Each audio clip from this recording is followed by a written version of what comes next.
Stiamo davvero per giungere, ci siamo allungati un pochettino, ma le questioni mi sembravano davvero tutte importanti, meritevoli di approfondimento. Intanto permettetemi di ringraziare Marco Luzzu, Gigi Oliva e Matteo Azzeni per questo importante momento di condivisione e di riflessione comune.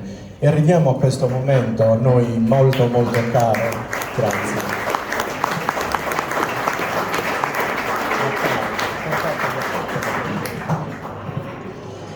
La vita delle associazioni è fatta di, per fortuna, tantissimi momenti di gioia, di condivisione, di suonate in comune, di felicità.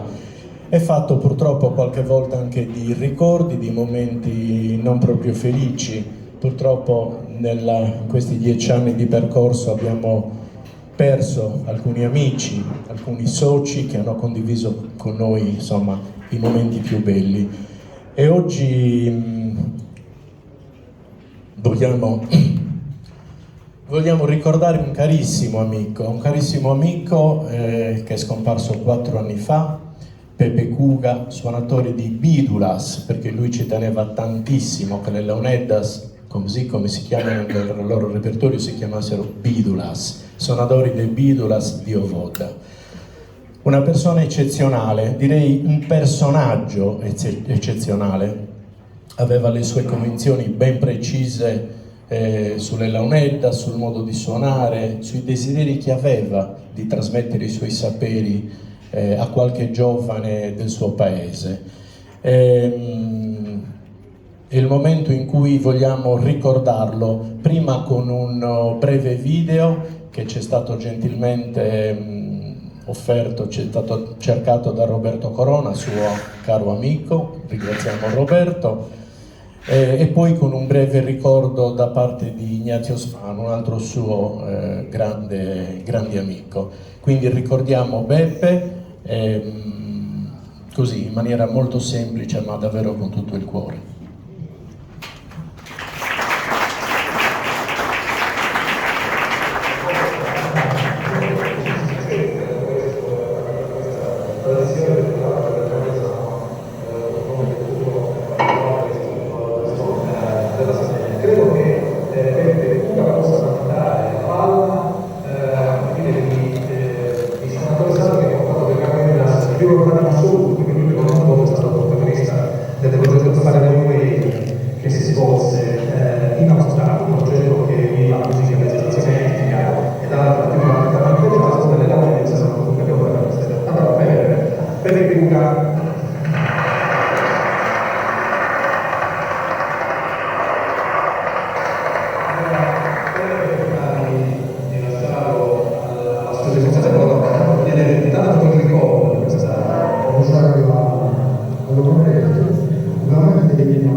Eccoci qua, buonasera a tutti.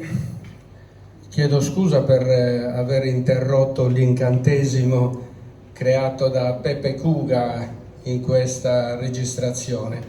Ho l'onore intanto di dire due brevi ricordi di Pepe.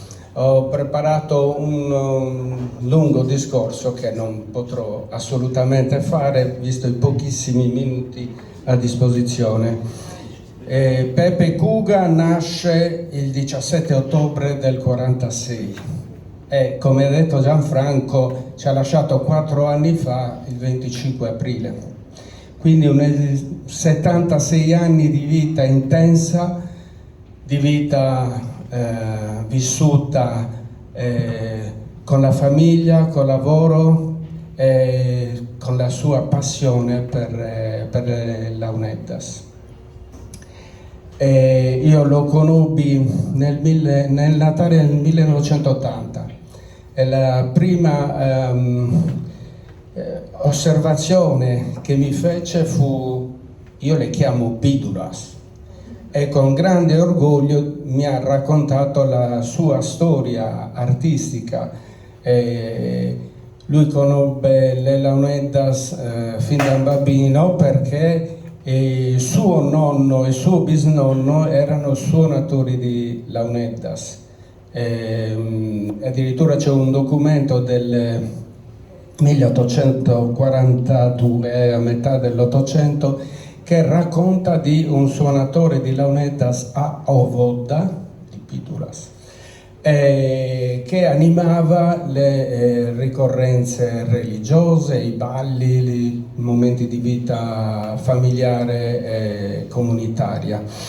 E quindi lui già dall'età di 8 anni iniziò il lungo percorso di apprendimento come strumentista.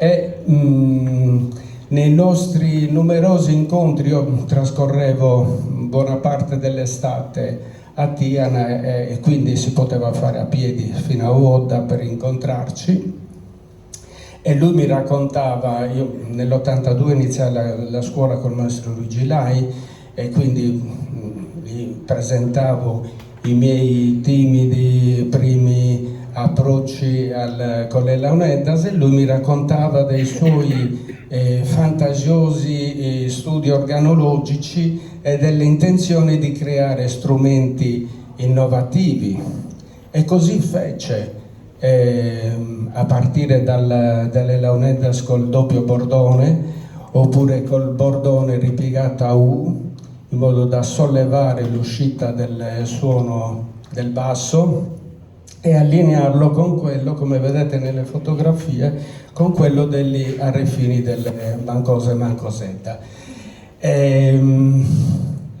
Non posso raccontarvi ovviamente tutte le particolarità di queste sue innovazioni organologiche, che però troverete nel prossimo numero dell'annuario dell'associazione Launeddas Sardegna. Voglio soltanto chiudere, perché il tempo, come sappiamo, è tiranno, tutti sarete stanchi, e consentitemi di leggere le ultime righe di questa presentazione. Le leggo perché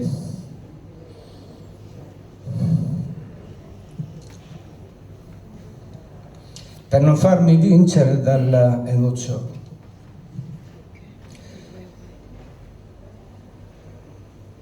Quale eredità ci lascia Pepe Cuga? Beh, intanto la sua eredità artistica, possiamo dire che, stante lo sparuto numero di allievi che ebbe a Uodda anche per breve tempo, non ci consente di sperare molto per la sopravvivenza delle Bidulas a Uodda. Diciamo che è molto incerta, però non si può mai dire mai. Però è certo che Pepe nel panorama regionale etnomusicologico lascia sicuramente una traccia indelebile. sia per l'impronta stilistica, sia per le innovazioni organologiche cui ho accennato. L'anima artistica di Pepe sopravvive alla sua morte e continua a creare nella mente e nel cuore dei suoi affezionati familiari, parenti, amici, quelle melodie che per mezzo secolo ha generosamente elargito nei momenti di allegria e di tristezza di una comunità che spera di ritrovare tra i suoi figli i degni eredi dell'arte sublime delle Bidulas ovodesi. Pepe